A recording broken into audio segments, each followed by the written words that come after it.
the living legend of hair loss, the Top Gun Maverick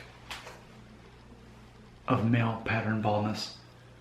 You know, Old Faithful. I mean, I know that I have plugged some other products before, you know, like LA Looks hair gel, but this goes all the way back to college.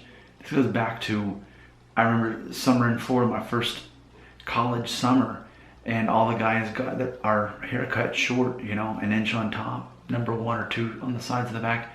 And being in college with such a low budget, word got around, you get some Murray's, you know, this is some of the cheapest stuff you can get, and it's basically just petroleum.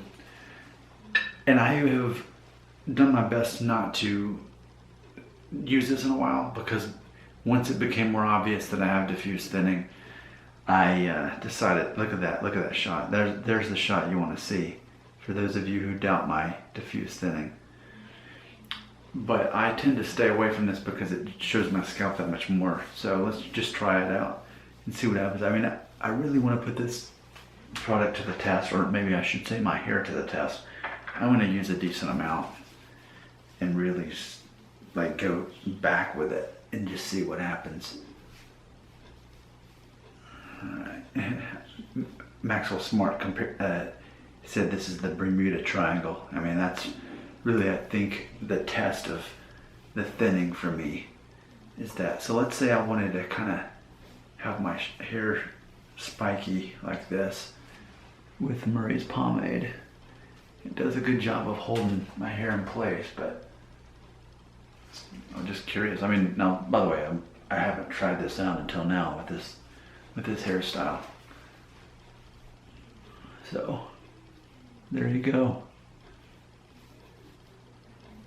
So again, with it being petroleum based, it's going to expose the scalp more so than, what else do I have here?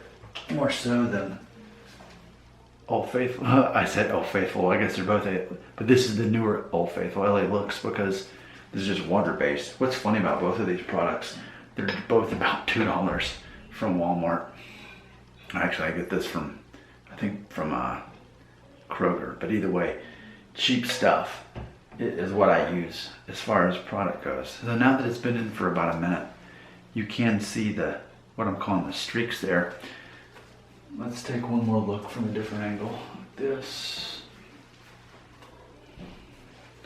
Get an idea, because I mean, I understand too that what I tend to do is create sort of an artificial perspective when I'm like, you know, that would be, hey, that'd be awesome if that ended up being the thumbnail.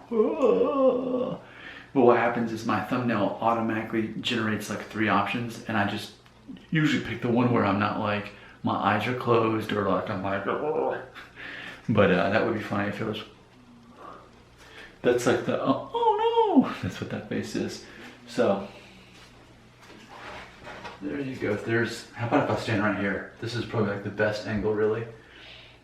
You're seeing from that side and from that side, profile. That way I'm not exaggerating, you know, this part right here. I think that's very important that I give you different perspectives so that you're not just, because I'm about 4 feet away from the camera. This is about how I'd normally stand if I actually knew you in real life and it's a real thing. So, you know, in reality, you're not going to be, if you're that close to a person, then that's really weird and you shouldn't be. So there you go. Whereas I normally use this, or here lately I've been trying none at all, if you've seen that video where I went outside.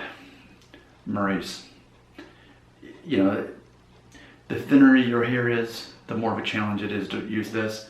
But I mean, I really like the way it works. This is just pretty much just petroleum. There you go. Your perspective of reality belongs right here in the comments. You never know. I might make a video based on what you say, and then you would feel special.